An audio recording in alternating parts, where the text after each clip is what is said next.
Hi, I'm Danny Ecker with your Chicago Business Today Midday Report. Food truckers are closer to being free to cook on board as they roam the streets of Chicago, but with some major restrictions. At a meeting on Monday with the city, food truck operators previewed highlights of a proposed new ordinance from the mayor's office with specifics on where and when the trucks can operate, including that they would be monitored using a GPS system, among other rules. Our Kate MacArthur joins me now for more on the issue. Kate, what's been the response from food truckers you've spoken with about these restrictions, and how hindering are they? Well, the big issues that the truckers have at this point are the proposed ordinance doesn't appear to have eliminated the 200-foot parking ban near competing brick and mortar restaurants. And there's just a lot of places around town where it's legal to park, but it's closer than that 200 feet. Now, the city also presented the idea of having these food truck stands in 5 neighborhoods that are considered very high density, where it would be impossible to park anywhere within that 200-foot range. But what they're allowing for is just 2 trucks per 2-hour period in each of those 5 areas. And that's only 10 trucks out of 60 that are in operation.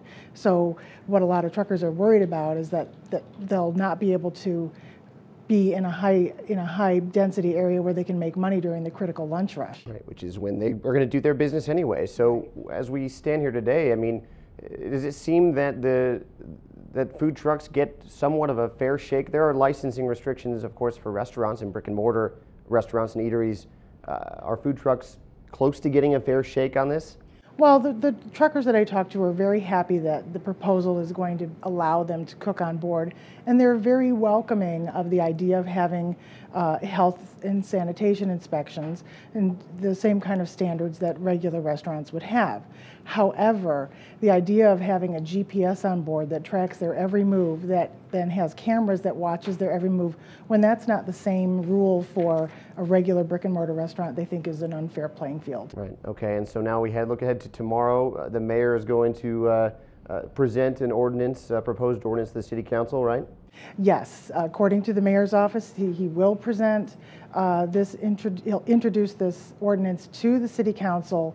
We're told that it will likely go into some sort of committee and allow for hearings, but the mayor does have the prerogative of just calling for a vote at that city council meeting if he should decide to do that. Right, and we'll see whether anyone's in favor or if there's a lot of opposition here. Yeah, and the food truckers are really hoping that, based on yesterday's meeting, that whatever draft is introduced tomorrow will incorporate their concerns, which, again, they never saw the actual ordinance draft. They were just given highlights in a presentation. Okay, well, we'll see you tomorrow. Thanks. Thanks, Kate.